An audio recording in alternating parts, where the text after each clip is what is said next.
I'm going to call to order the General Government Committee meeting for today, Wednesday, November 8th. And the first item on the agenda is some information about water rates and stormwater fees. Harry? Yeah, I'm going to turn over to Andrew Rahim. Last, October 18th General Government meeting, we discussed about the financial planning and capital needs on the water and stormwater utilities. Today's focus is talking about the rate alternatives, and something at the end of the presentation we'll expect that council make some decisions which alternative is they're proposing. With that note, I'll turn over to Andrew Rahim. Thank you, Harry. Good evening, council members. Was here a few weeks ago, so this is really going to be a continuation and advancing the update and the discussion beyond the overall kind of 10-year financial plan and capital improvement alternatives into some rate alternatives as well. So just to start out a bit, I know that there were some handouts in the packet that have some additional details in terms of different alternatives across the two utilities, both stormwater and water. But to start things out, I want to talk a little bit about, we've narrowed things a bit. When I was here a few weeks ago, we were talking about multiple capital improvement scenarios and essentially maintaining the existing rate structure, or what funding those capital improvement scenarios would mean in terms of the existing rate structure. So for stormwater, for water, we've essentially narrowed that down to really one capital improvement scenario. There's really two, but in the near term, next year and through 2020, over a 3-year period, there really isn't a difference between these two capital improvement scenarios. We're going to talk a little bit more about what those are. And then as Harry indicated, we've got some different rate structures to recover those same amount of costs. So there's 3 different ways that we propose to recover the same amount of revenue, and we've developed rates for service that would potentially go into effect 18, again 19, and 2020. So we're going to talk a little bit more about those alternatives when we get there. For stormwater, as you may recall, we had 4 capital project scenarios, and stormwater, the range is a little bit bigger in terms of what we're doing today, and under the kind of most significant funding for capital improvements, what that would mean, and then 3 other scenarios that are maybe less significant steps in terms of increasing the amount of funding through our user charges for capital needs and capital funding. We've also developed 2 rate alternatives, and they're generally pretty modest in terms of their differences, but there's a slight difference between those 2 alternatives. So we've got maybe wider range in terms of big picture capital improvement options, but then 2 alternatives in terms of how to recover those costs, and certainly can talk about that as well when we dial in a little bit more on stormwater. To kind of close things as we bring things back to the customer and potential impacts to the customer bills, we've updated and expanded residential rate survey comparison. And we've added 5 more communities that we're comparing to. So previously we were looking at 5, now we're looking at 10, and what the different alternatives mean and kind of how those stack up against other utilities, both those nearby and then maybe some of the little bit larger communities, in particular stormwater, maybe looking at things a little bit more sophisticated in terms of how they're recovering things and how those options may shake out. So this just kind of orients us a little bit. As I talked last time, you're really focused more on that second step, where how much we need and what kind of gap we've got with our existing resources and options to close that gap. So we've narrowed the number of alternatives, but as we continued through, the discussion today is going to be more on step 4 and 5, and taking those sort of requirements, if you will, and translating those to the recurring charges for customers, and assessing, how we're doing against our objectives, and are we meeting them, and different sort of levels or trajectories of, say, rate adjustments, how those, on one hand, provide more funding for, say, capital needs and our recurring operating expenses for the two utilities, but on the other hand, certainly impact our customers and increase their bills a bit more. So this is just to indicate, my firm's a registered municipal advisor, and to the extent that we're talking about potential debt issuances, this is, kind of requirement for us to put this up.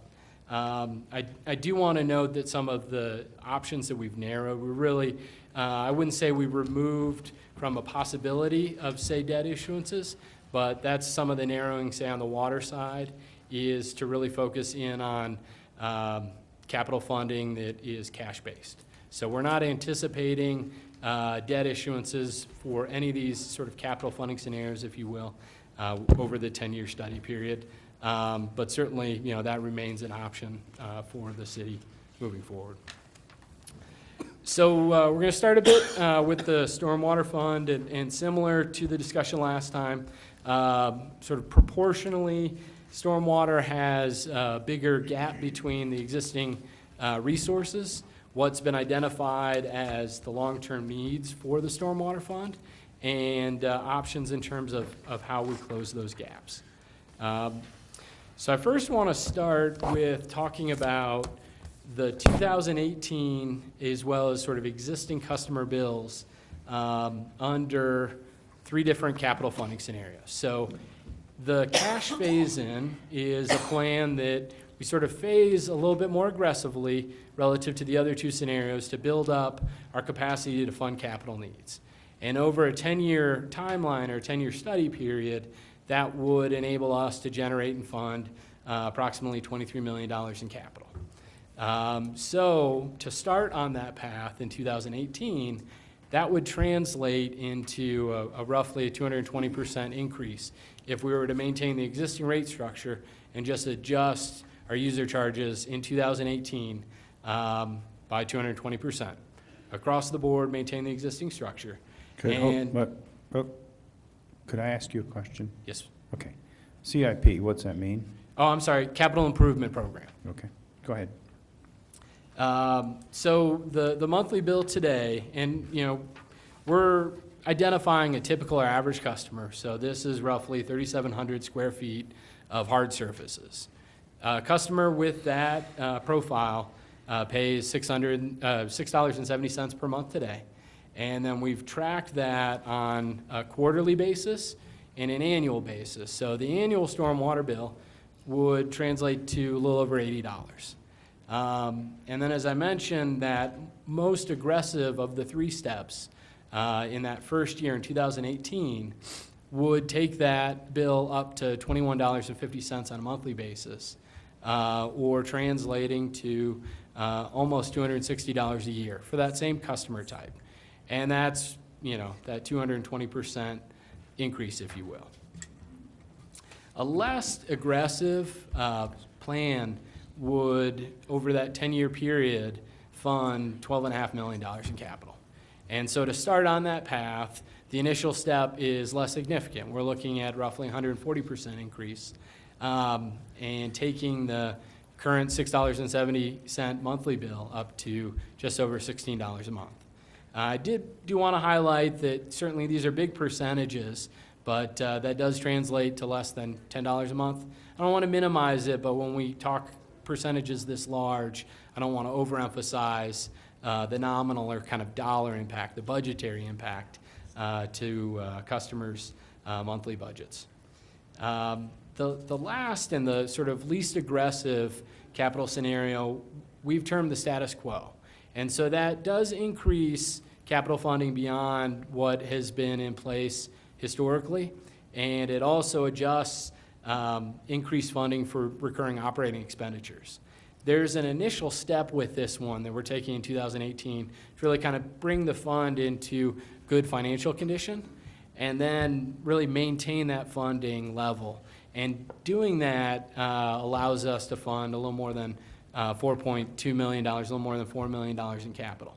So that first step in 2018 would be to double the bill and increasing for this customer $6.70 all the way up to $13.44. So this gives us a pretty big range to operate within, with the kind of minimum to fund minimum capital needs and operating expenses. We would be looking to double the bill in the first year. And then the most significant scenario that we're proposing, it would be a 220% increase. We did want to highlight that if we were to sort of right away take a step to fund $40 million in capital over a 10-year period, really addressing what's been identified within the previous engineering evaluations the cities had completed, that would translate to roughly a 1,200% increase just in the 1 year. So, while it's impractical to take that step, and we certainly recognize it, we didn't want to lose sight that as we narrowed the alternatives to something a little more practical, a little more feasible, that if we were to kind of go to the ideal right away, it would be much more significant than these three funding alternatives we are evaluating.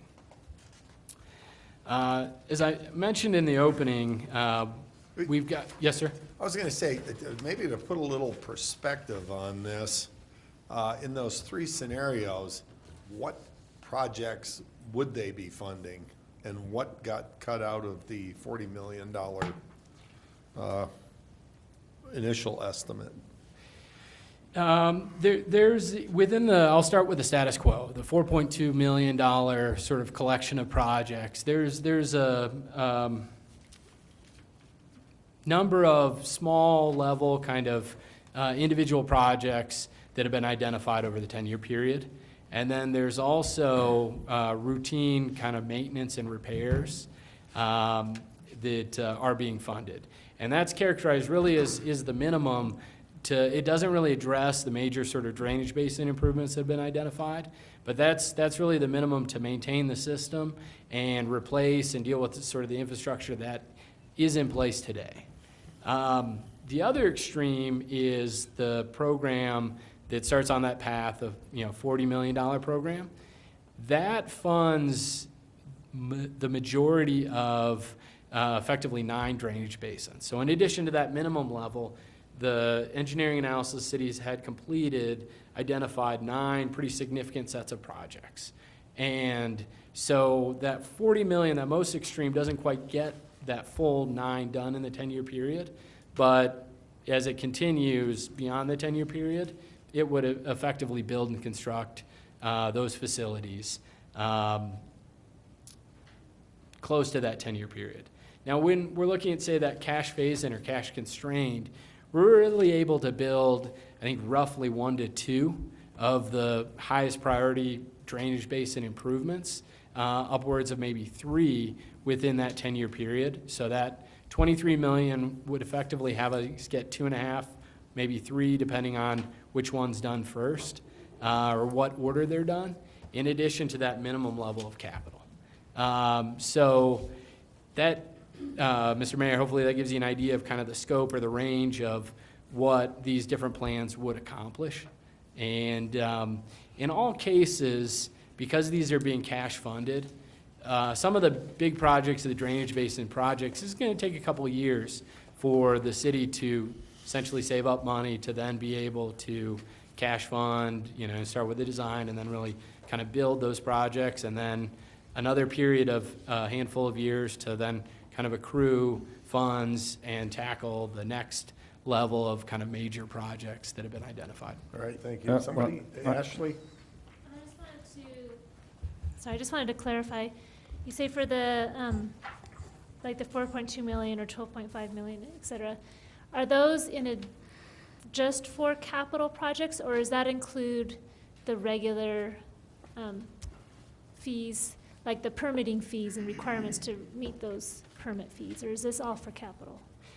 This really highlights capital, because in all the scenarios, the routine, recurring operation costs, personnel, salaries, material supplies, those are being funded in all of these scenarios. And so really the difference is, after doing those, what is left over, if you will, to handle periodic or routine capital reinvestment, if you will. Okay, and maybe Harry, this might be a question for you. And I might already know the answer to it, but you had pointed out that we wouldn't be issuing any bonds, this would all be cash, based on how long it takes for us to get enough cash. Would there be a possibility for an inter-loan funding, Interload. like we did for the streets, or did we already max that out? Might not be, we will max out on that one. Take it We from don't Bob. have that much money available, to do the interfund loans. Jim? We talk about these projects, and I don't know if Tony could help, and I don't see Adam here, but we're mentioning about these capital projects in a generic term. Are there some specific projects that we're talking about?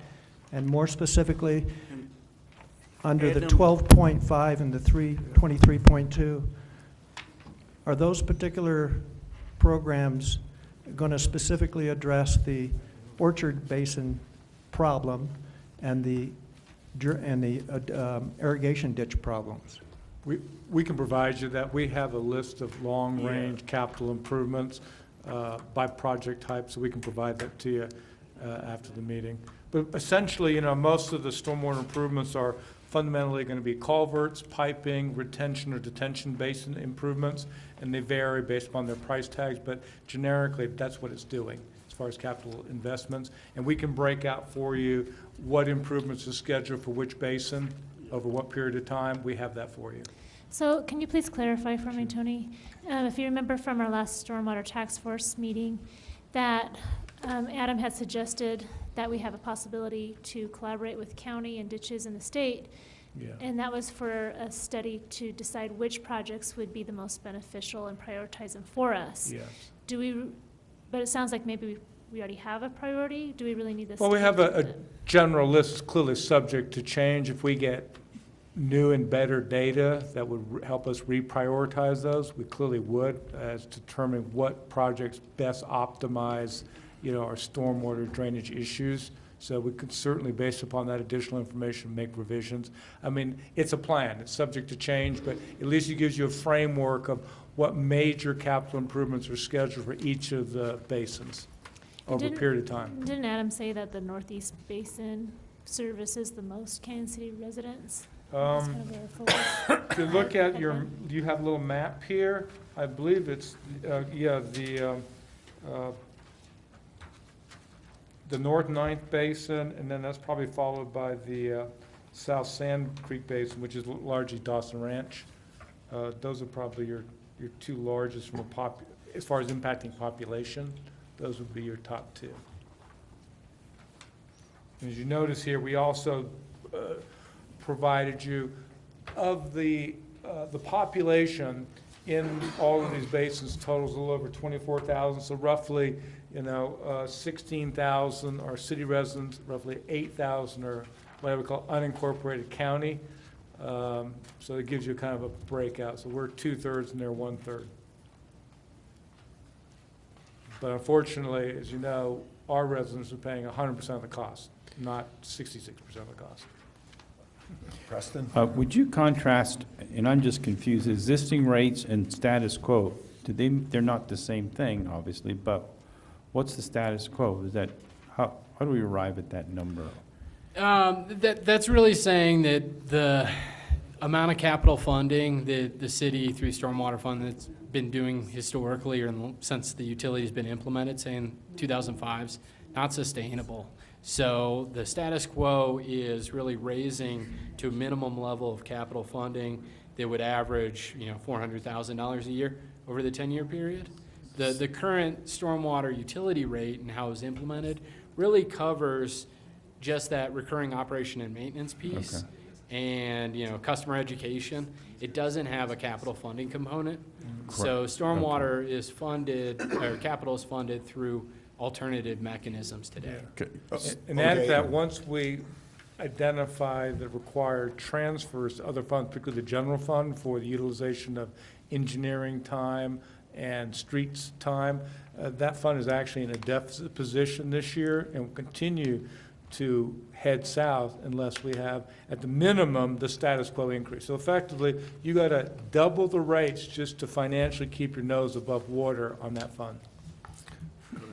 All right, last question, and then I want to get back on track here so we can finish. It was actually just some clarifications on how we collect the current stormwater fees. I know they're attached to our water bills.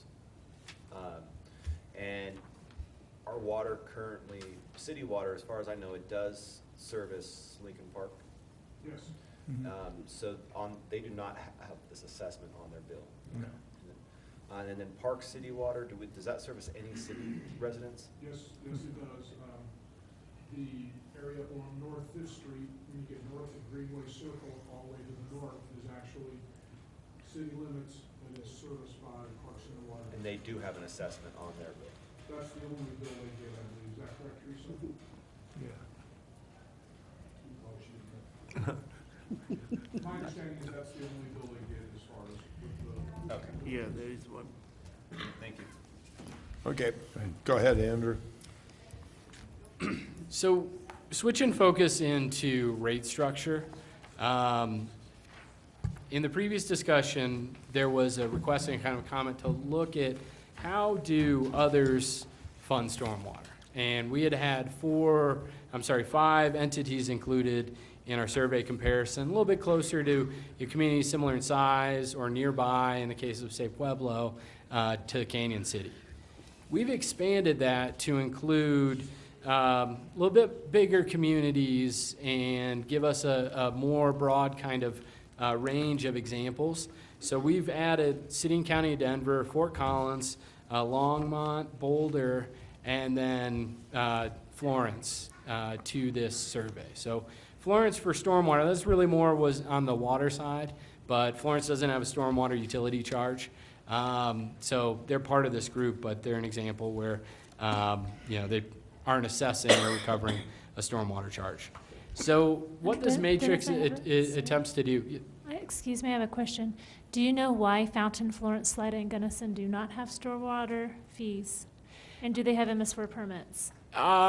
Generally, I guess I can't speak directly of whether the level of MS4 permits, but often stormwater historically, going back years, was, often funded through the general fund. And so as communities decide to implement, say, a stormwater utility, some have made that choice, others haven't. I wouldn't say that it necessarily means that those that haven't have, better stormwater systems than those that do.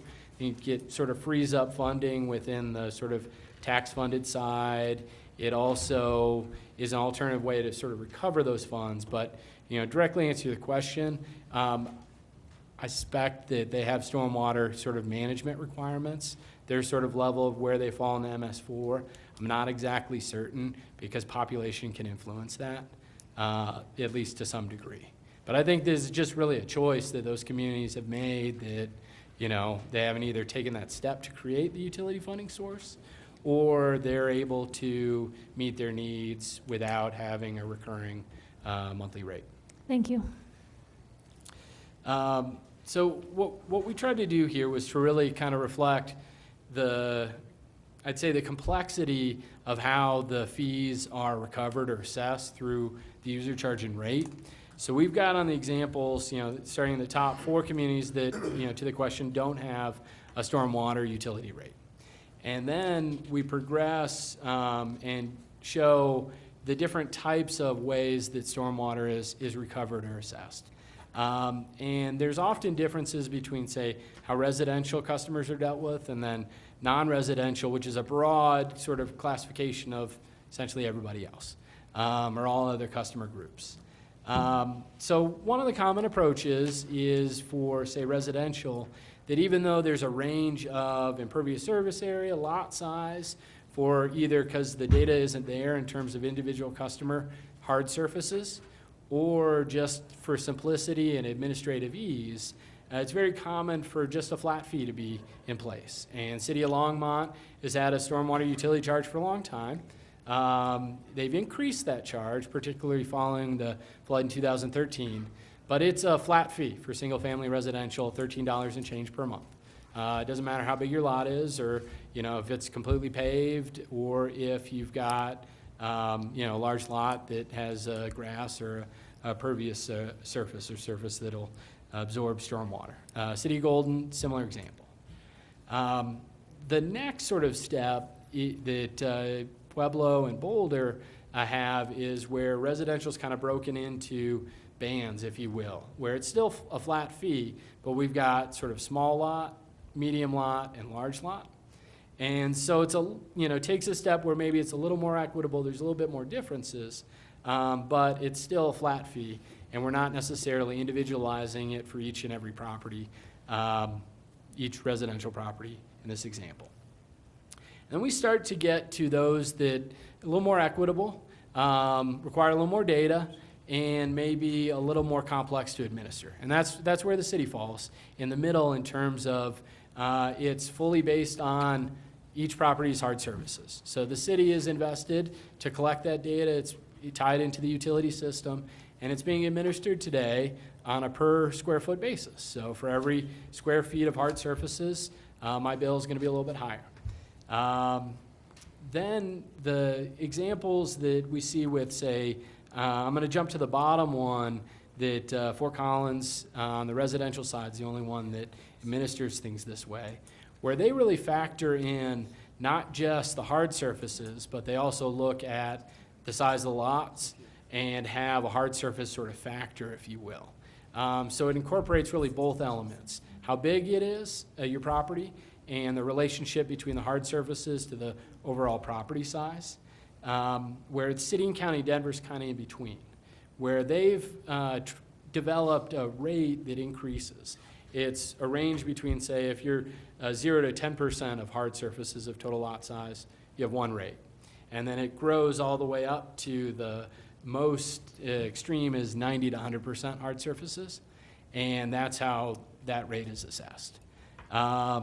So certainly, the city is equitable and already has sort of the data to maintain and administer this sort of more complicated step that some communities, require that data investment to be able to assess things on an impervious area basis.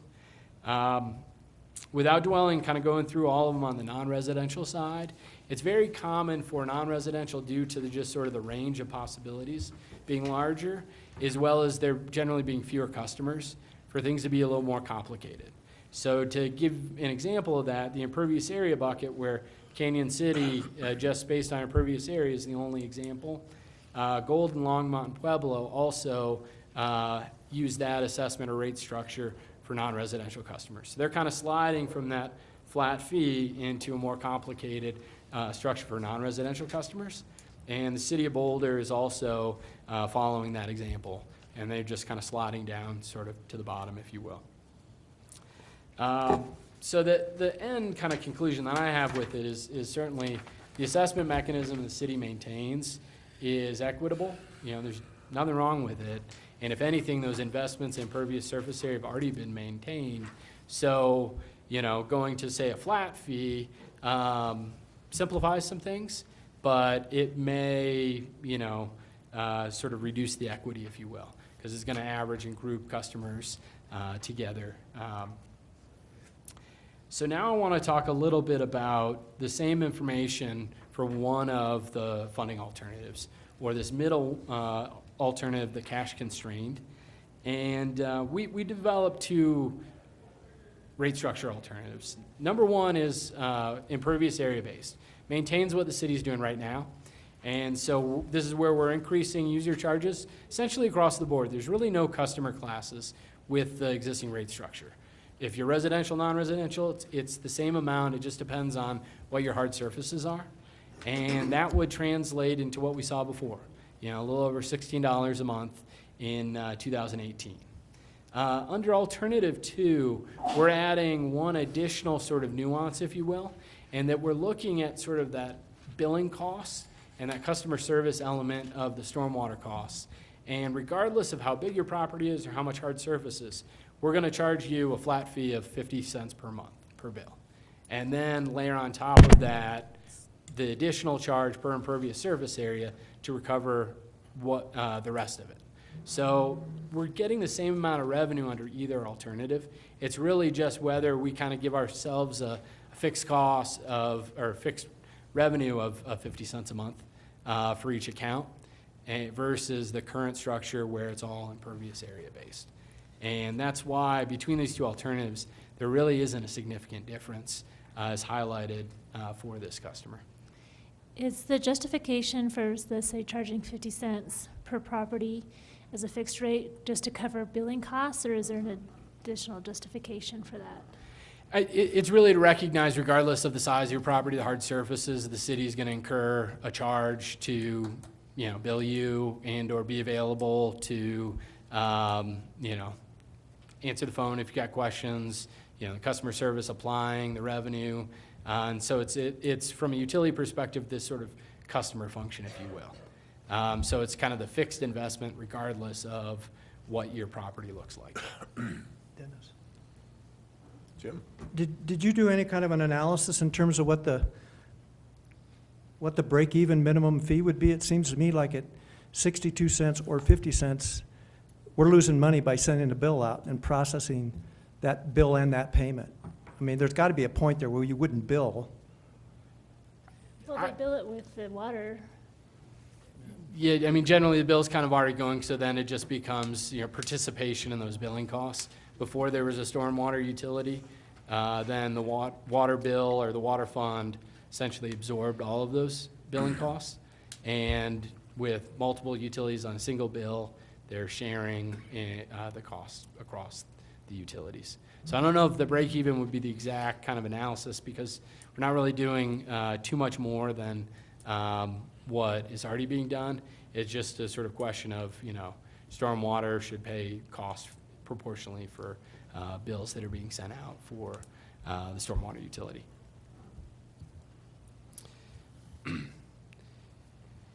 So the last comparison, the sort of least significant of the three, what we've termed the status quo, across these alternatives, it's a little more narrow. And so, I mean, it's really, doubling the bill. If we break out that sort of fixed component for this customer, it's going to be a little bit more. At the other extreme, a very large, say, non-residential property, it wouldn't even notice the difference between the two alternatives, because that, say, 50 cents a month is so insignificant compared to their bill today or under alternative one. And we certainly have additional information on additional years, but as you can tell, I mean, the alternatives, the big question is kind of the extent of the steps and really the trajectory on providing revenue for capital funding. So Okay, now, before we get into the water fund, there's gonna be a couple of questions. I don't want this to get real long, but go ahead, Scott. Your projections are all off of, again, I'm looking at a city population of 16,341. All your projections are off of those water bills for those city residents only? yes, yep. Okay, so it does not include the residents, just so I'm clear, that are outside of those city limits that are receiving water bills. And, when I look at those numbers, that increases the population up to 80% within the basin. What is the possibility of including them and assessing them for use of the city water? Tony, I know this has been a sort of an option or discussion item, but I defer to you to address this It's a question. legal question. We've asked our attorneys.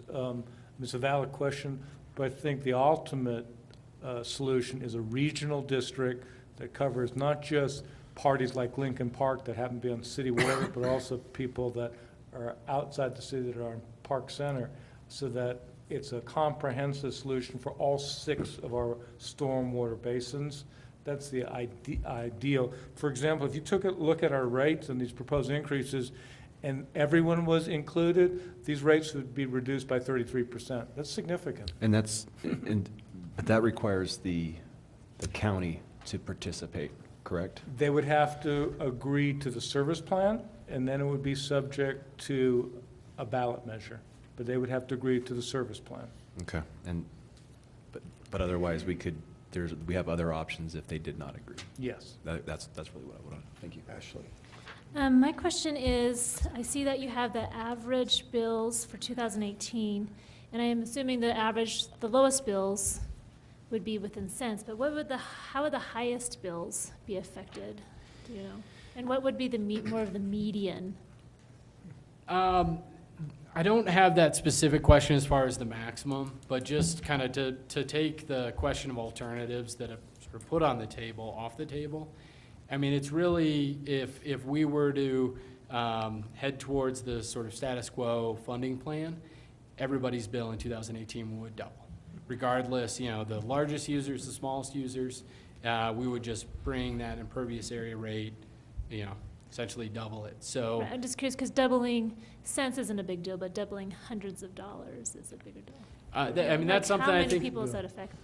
we could follow up afterwards. Would some largely of be the larger commercial customers.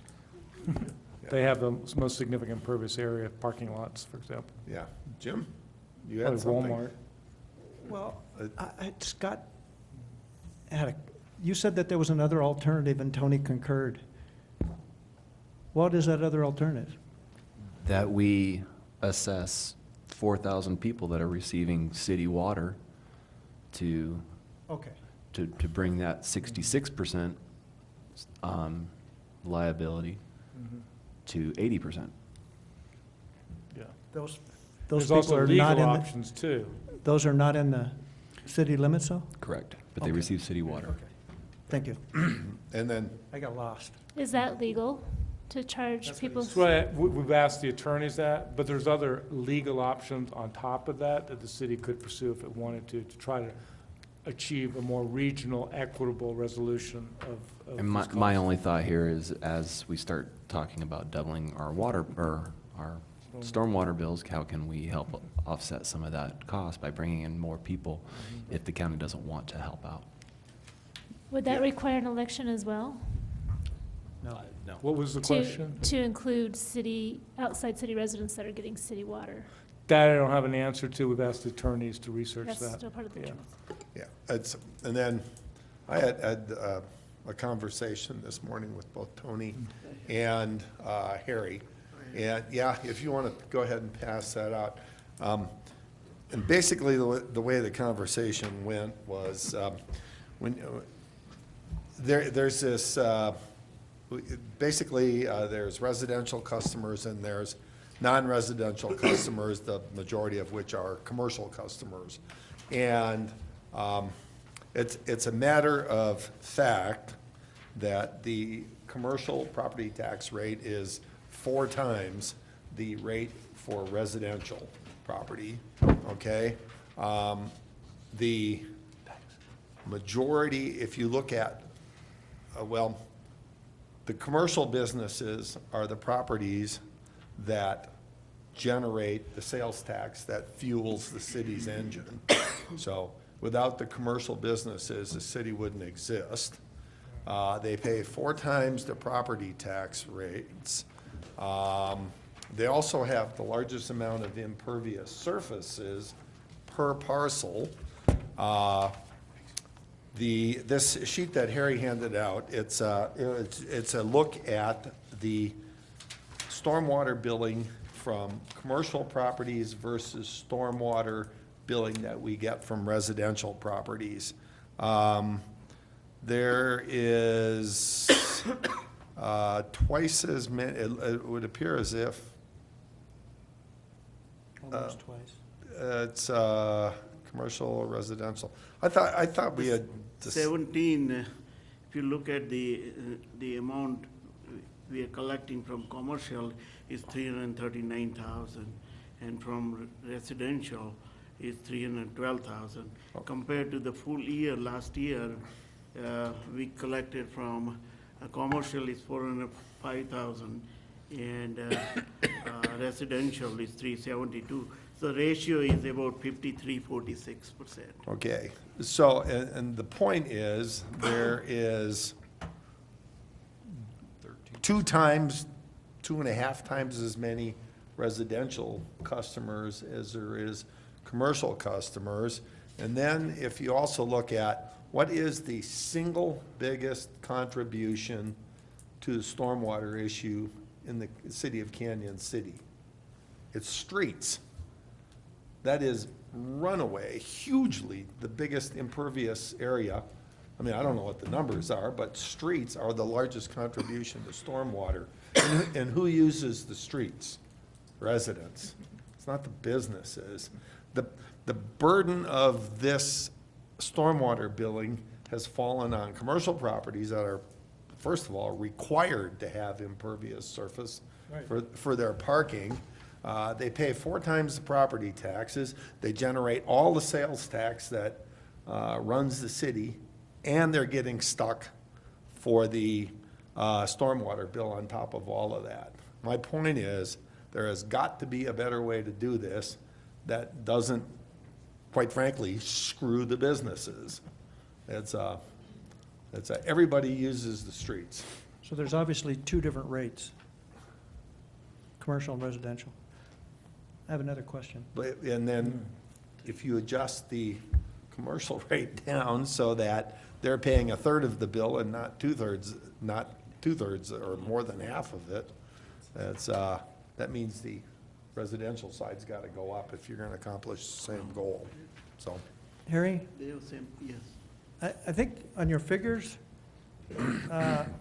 down at the bottom, Uh-huh. I think there's got to be an error.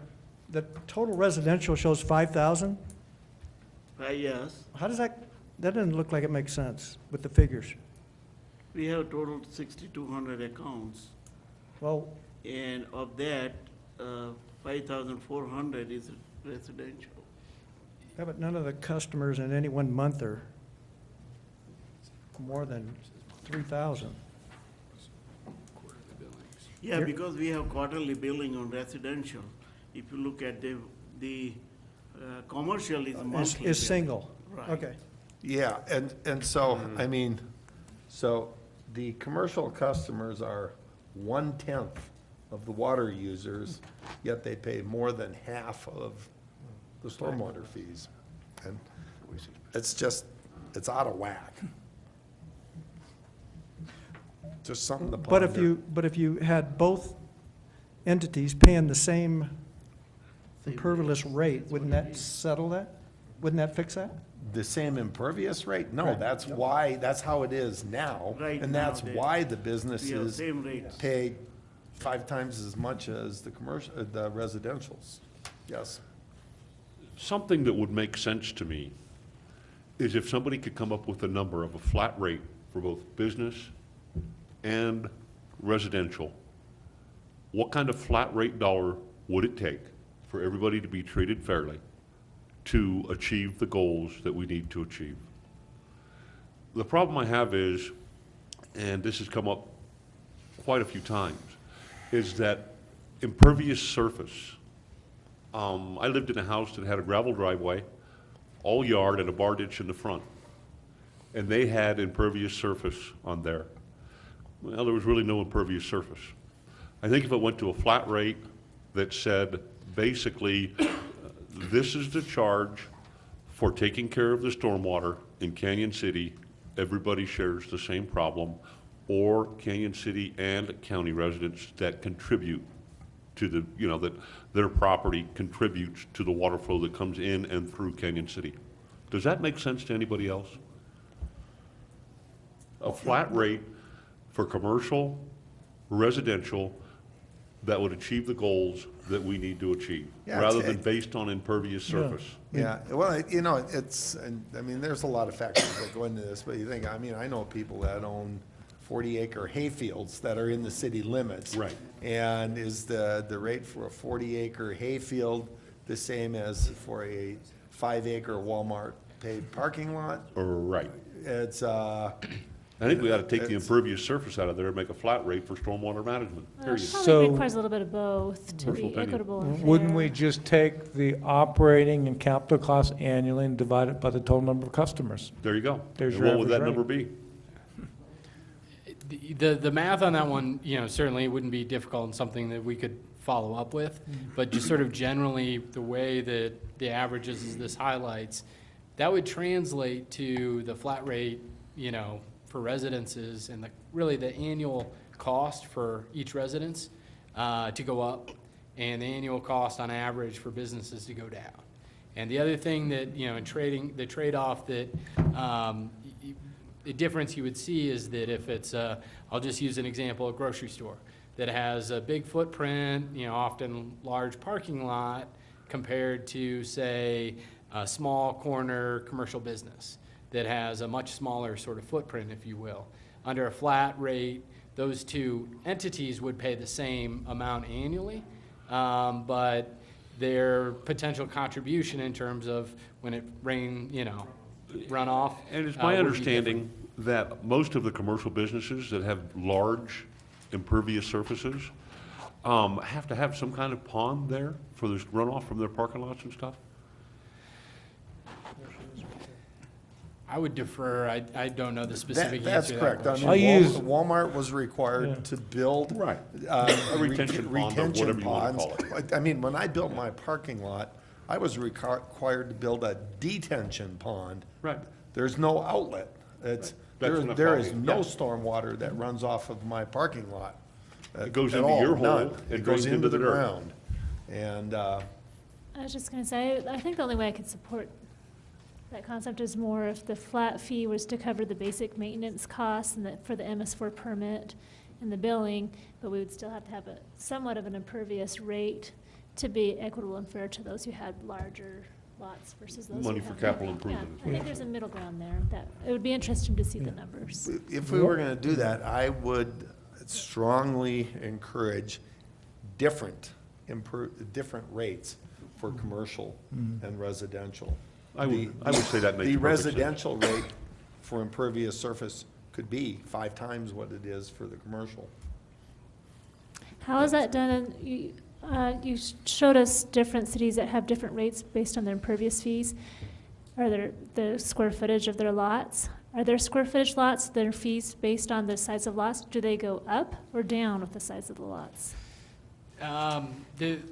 Going back to the comparison, I'd say within this group, the only community that kind of picks up what you're talking about right now for residences is Fort Collins.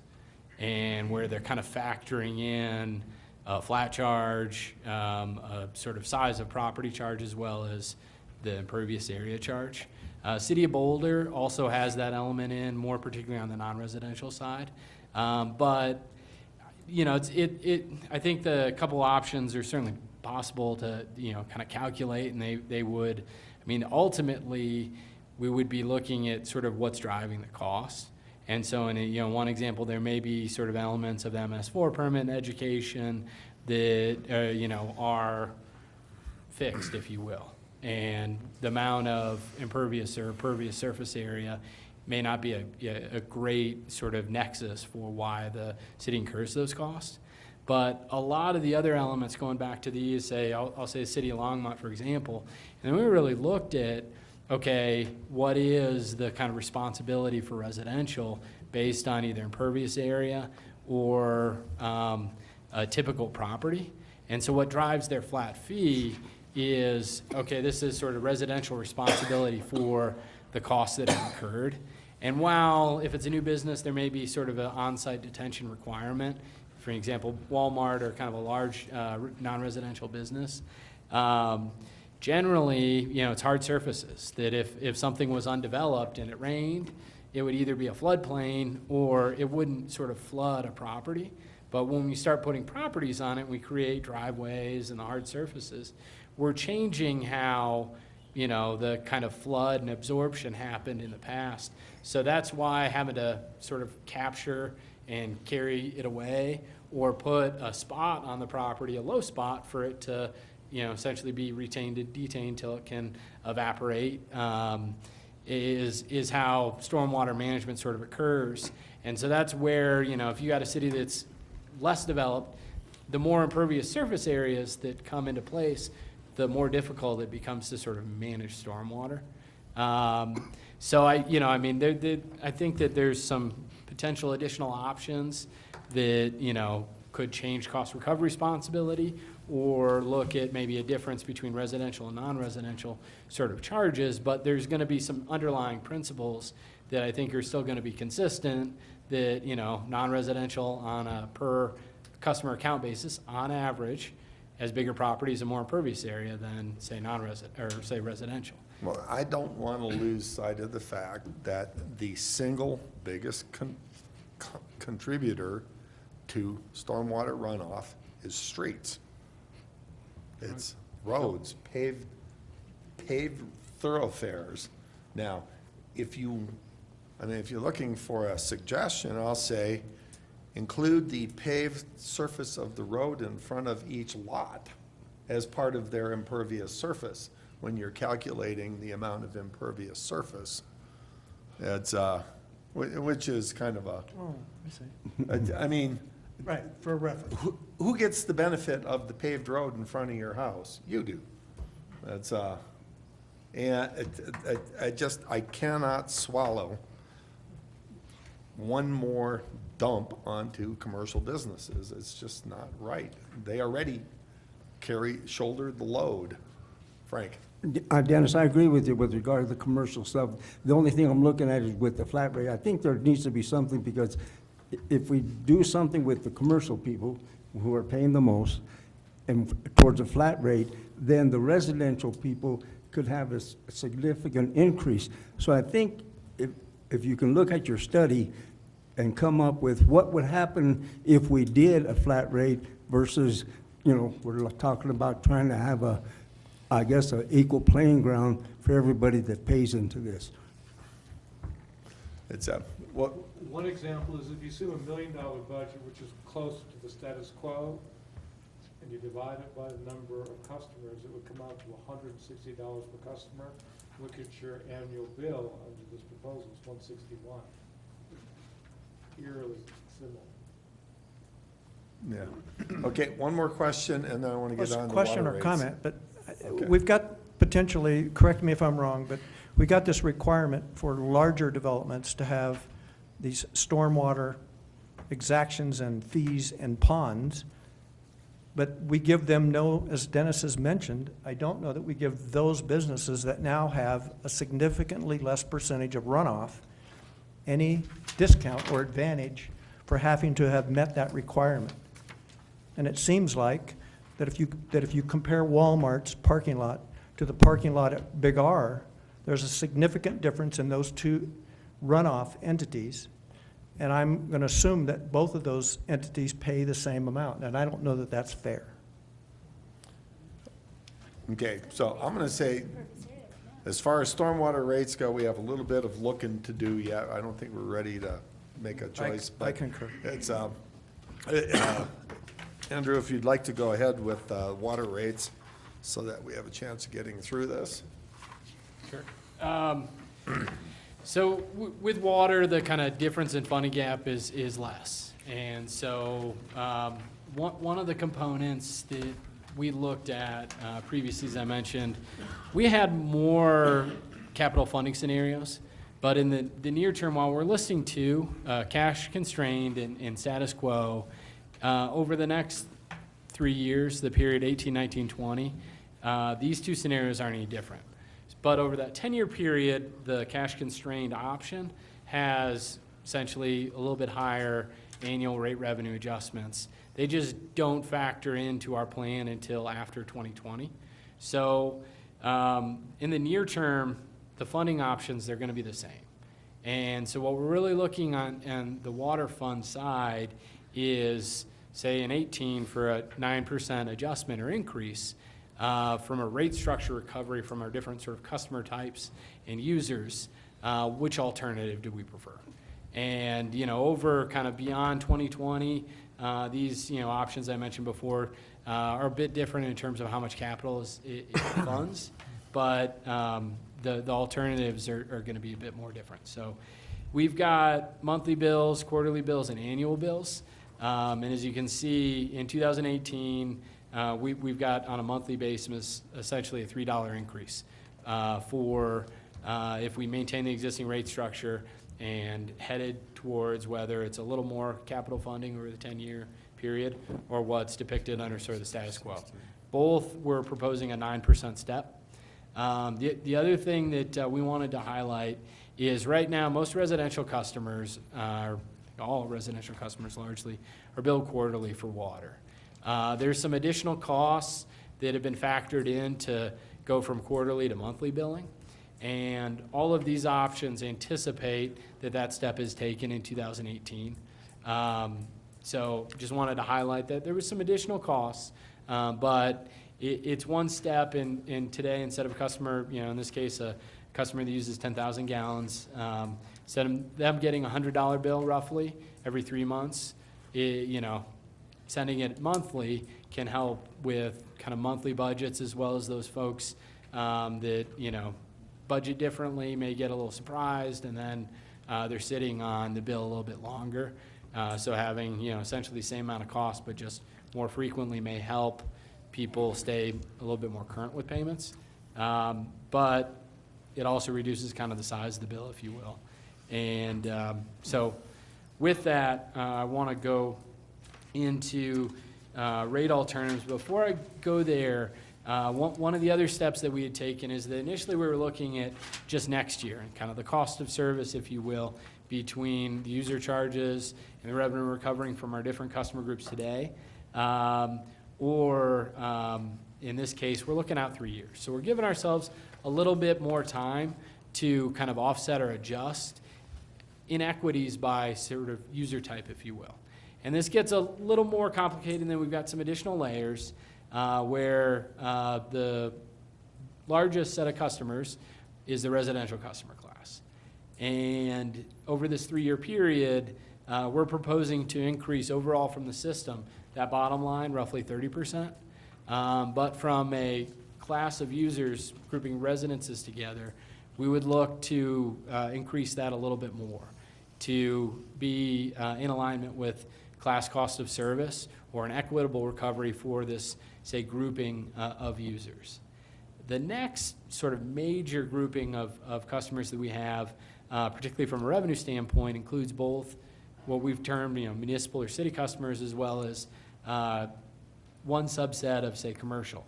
And we've got two subsets. The second subset that is termed multi-unit, the name is commercial multi-unit. As we talked last time, it includes really multifamily and the examples of where there's a single, say, structure and you've got multiple tenants in the same kind of building, the shared parking lot, if you will, or in a lot of cases maybe even a water meter. So that's that sort of residential commercial kind of multi-unit. And what we're seeing here is that generally that commercial municipal group, when we group them together, we're recovering in aggregate about what the cost of providing service is. It's really close to that system number, right around that 29-30% number that I mentioned. From a multi-unit standpoint, at least today, we're over-recovering from that group of users, roughly $100,000 when we look out, say, 2020 or 3 years from now. And so to implement, say, class cost of service, we would look to rectify this. And so when we talk about rates, a couple of the alternatives adjust and correct for this, but it phases over a 3-year period. And the last user that I know we just spoke about last time that I didn't want to lose sight of is the golf course today. Just the single user, we're under recovering their costs. They're contributing roughly $100,000 a year. And to adjust our system cost of service recovery by 30%, as well as reflect the cost of providing service to that user, we would need to adjust or increase their user charges roughly 260% over this 3-year period to rectify that inequity, if you will. And the last grouping, pretty small group users. They're not a big contributor, and from an equity standpoint, we're okay with that set of users or those users. So to talk a little bit about the current rate structure, just a review today, it's quarterly for most residential customers, monthly for commercial. The proposed alternatives would recover it monthly from everybody. And then we've got some differences with how we'll recover the volume rates.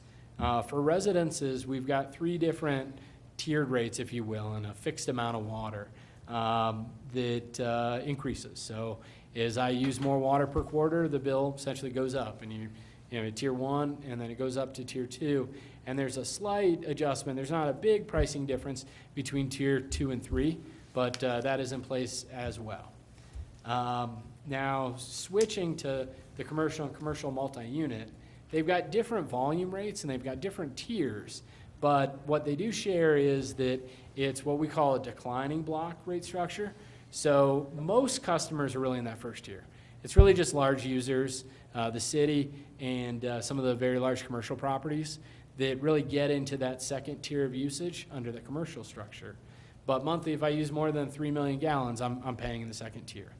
Under multi-unit, that threshold is 1 million gallons per month, but effectively, there's no users that get into that second tier, at least not today. So while it's 2-tiered, it's really a 1-tier rate. Then we look at the municipal and Gulf customers. They today have a shared uniform rate that was implemented back in 2012. And in general, we're under recovering the cost for those 2 user groups. Previously, they had been part of that larger commercial structure, or grouping, if you will. And as the previous slide indicated, we're proposing to put municipal essentially and 2 of the alternatives back in that commercial group and assess city customers that commercial rate structure. For that Gulf customer, we're proposing to maintain essentially a separate rate for that customer, but charge and get them to that cost of service recovery by that 3rd year. Let me understand, so you took the municipal use out of the, what currently is the golf course / municipal use, and moved the municipal up to the commercial. Correct. It's, which then dumps a huge burden onto the golf course if because the city's municipal use has got to be somewhere in the vicinity of the golf course use, isn't it? No? It's larger. Larger. It So, says in excess of 300,000. so For the city? if the I don't know, I'm trying to work the math in my head and it's not computing fast enough. But if the municipal stayed with the golf course, would that 260% would kill a golf course, I think, either that or, well, we've had this conversation. Greens fees go up noticeably. You think? It's, well, yeah, if you triple their water bill. Well, that's the question for, I mean, It's do a- but we if want the- to have a golf course in our community that attracts Well, customers? And, I mean, the 4-mile area will never develop without a but golf if the course. municipal use was included in the golf course use, then proportionally, the golf course's share of the increase, it wouldn't be a 260% increase. It might be 100% increase. But they're all water and Just to grass. clarify, it wouldn't really make that big of a difference at all. Okay. Because the municipal group of users, with the change that was made back in 2012, is being under-recovered from as well. So commercial as a group makes more sense as sort of a home, if you will, because commercial includes some levels of outdoor usage, where kind of the golf course tends to be a little bit more of just a, while there's a clubhouse and whatnot, I mean, it's largely the irrigation use that kind of drives the demands. Yeah. But if we had, say, municipal as its own just sort of subgroup, we would see that it's being under-recovered today quite a bit. And so kind of putting it back where is a better home for it with other types of entities that use both indoor and outdoor waters, some of which that peak in the case of sort of that commercial grouping, that also does have some level of irrigators, is really what this comparison and the proposed approach under two alternatives would do. It would kind of, And then just a comment, it's kind of funny in its own sort of way that charging more for municipal water is just another, I mean, that comes out of the city fund, the general fund. And so that money's got to come from somewhere. It's not like that's, and ultimately, that's got to get passed back to the ratepayers. I mean, that money doesn't come out of the air. Well, it'll come out of other funds we may have wanted to fund in 2018. We won't be able to because we'd be paying more in water. Exactly. Which Harry did say he would like us to make a decision somewhat soon because he has to account for it in the 2018 budget somehow. Yeah. Okay, anyhow, Do we need to have a discussion about the golf course's water rate Well, and the value of a golf course in our community? Because I'm worried, I don't want to put a golf course out of. I don't know that Normally there's out a of business. significant difference between the value of a golf course in terms of the community versus the value of our trail system. I mean, they're both providing an opportunity to bring outside business into the community. And particularly when you look at 4 Mile, at least in terms of the figures that they give us, a significant portion of that particular golfers are not local golfers. The last information that we had from them, it was significant, that those people were from Colorado Springs, Denver, Boulder. Well, above and beyond that, the potential for development out there probably really depends on having a golf course to have homes around. yeah. Scott? Give us some insight. Tax golfers. Do you play golf? I don't. Not anymore, it's too expensive. Same reason I quit skiing. He does, but he does it blind, I remember. Okay, we're getting off track here, but we do need to, we're going to have to come to some sort of consensus on what we want to do with the golf course rates, because that is significant. I mean, that's 8 times anything else in the that we're looking at, so. I did make the comment that there is a similarity from the standpoint that that part of the municipal is irrigation, and that concept is similar to a golf course in terms of that. I don't know what the number is, but I would think that a very high percentage of the municipal consumption goes towards irrigation, which is the same problem that the golf course has.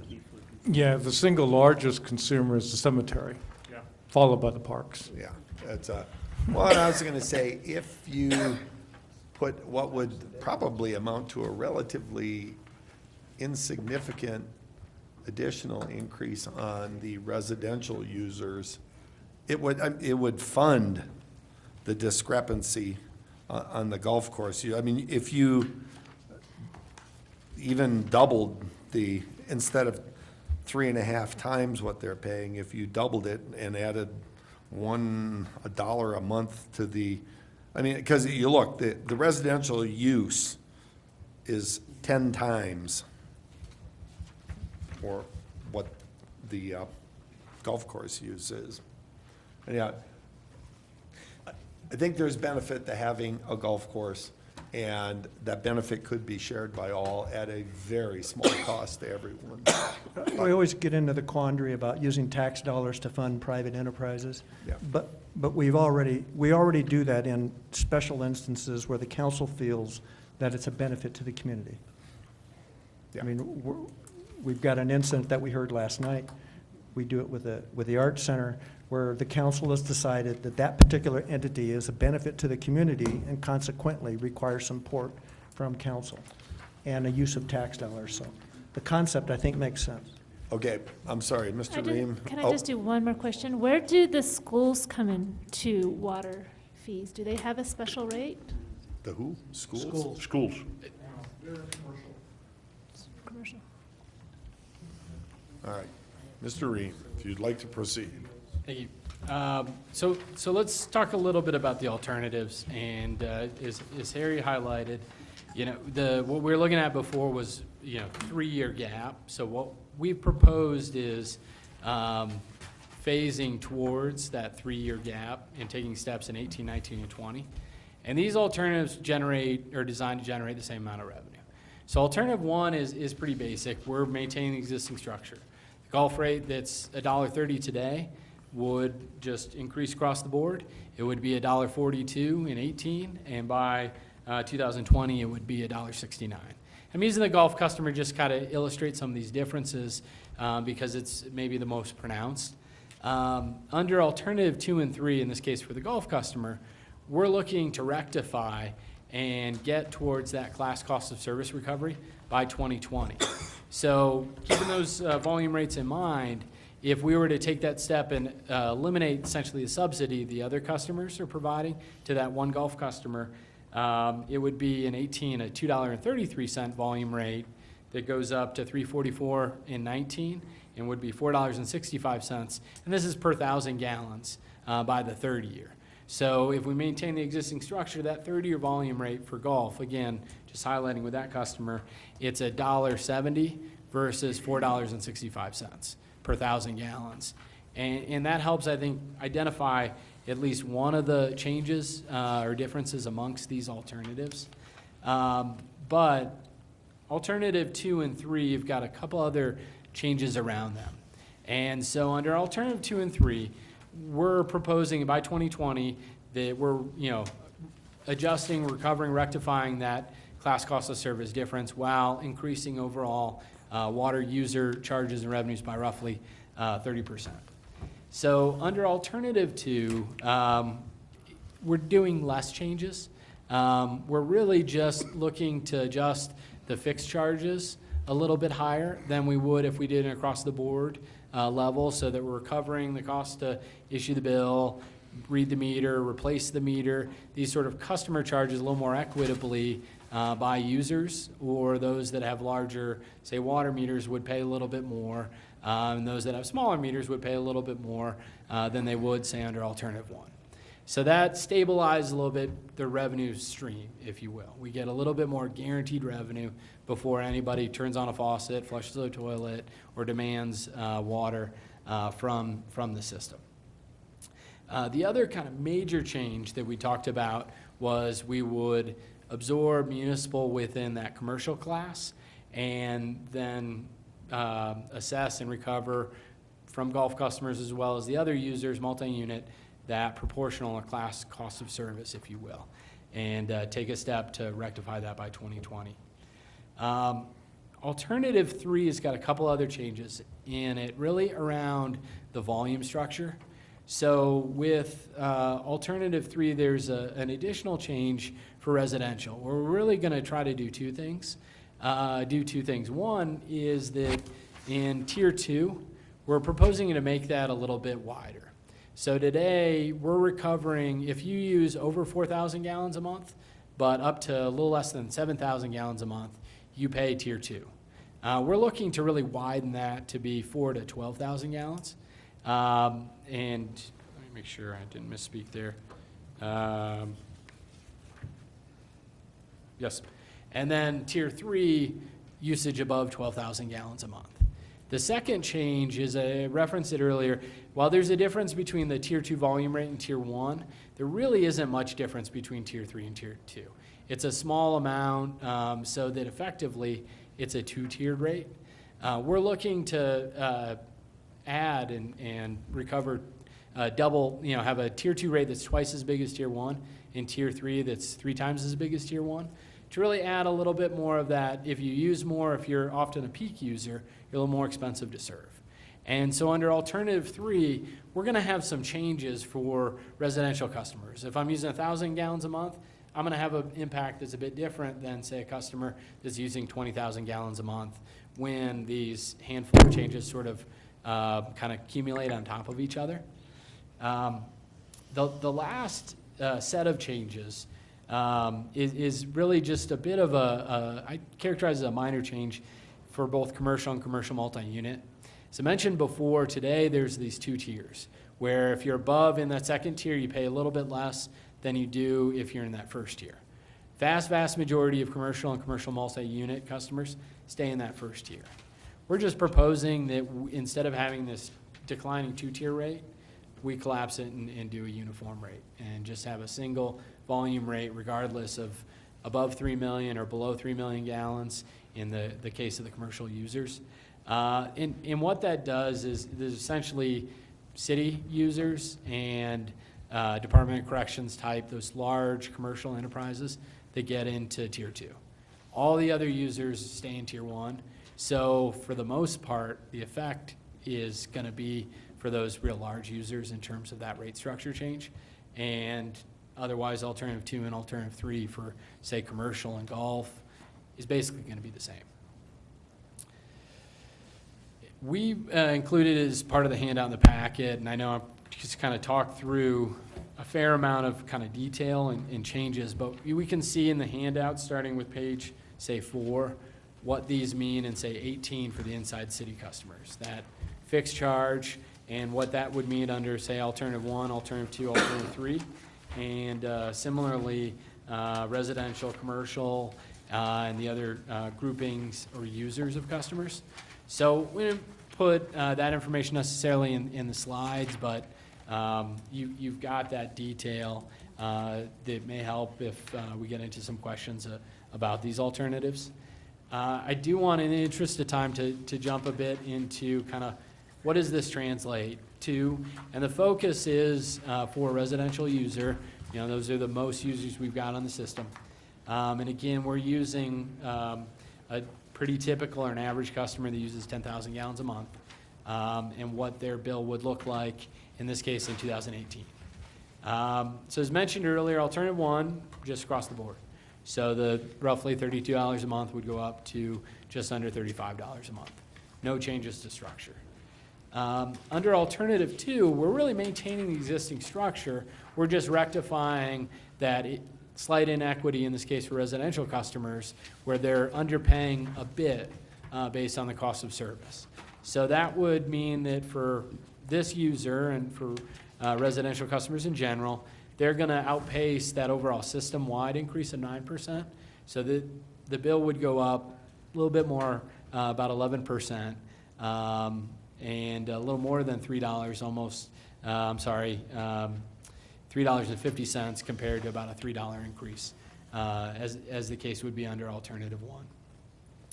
Under alternative 3, for this user, because this user gets into both tiers 2 and 3, they're going to see even a slightly higher adjustment or increase, if you will. And I'm sorry, they stay in tier 2.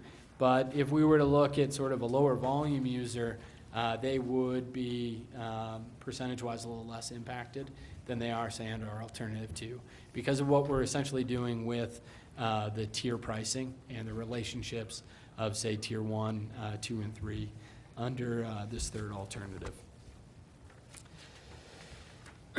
So it includes a fair amount of, I guess, a lot of detail and information to absorb. The last couple of slides just really then take it back down to what this means from a sort of, in the case of a survey comparison. When we take the residential customer bill, this profile that we've been talking about, and compare it to the 10 other entities that we've included in this comparison, this is where the city stacks up and how the city charges and these bills compared today against where they could under either one of these options or alternatives. So as we can see, as we look at Denver, Fort Collins, we added a couple more communities. They tend to be at the bottom end in terms of bigger bills. Where the city today, this residential customers, roughly $115 a quarter.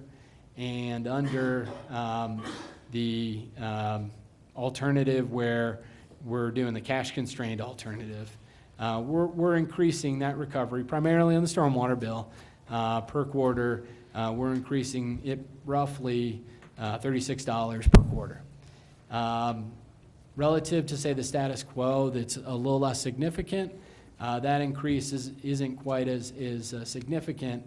And really, as I highlighted before, the water bill is going to be the same. The difference really ends up being that stormwater bill. So $48 per quarter under the cash constrained alternative compared to $20 per quarter today, or under that status quo, we're doubling the stormwater bill, it would be $40. So ultimately, for this user, the differences between these alternatives in 2018 would be roughly $8 per quarter, or a little less than $3 per month.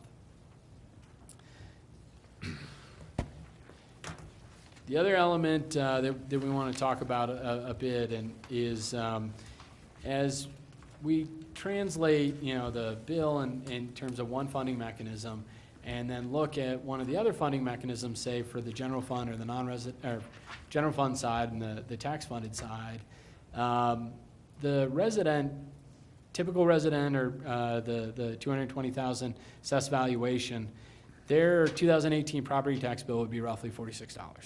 So, as we look at kind of utility bills, how that compares to residential property tax funding, certainly utility bills today, and if they were increased, are generating more on a kind of per average residential basis than, say, the property taxes are. And this just highlights that, as we look at different ways of recovering things from users and customers, the utility bill recovers for water and stormwater certainly a good portion of costs and the amount of revenue that we get today from that. This also highlights, for that property tax bill, the different pieces of the pie. So school district is about half of the property tax bill for this customer. Fremont County is almost 20%, and that compares to the city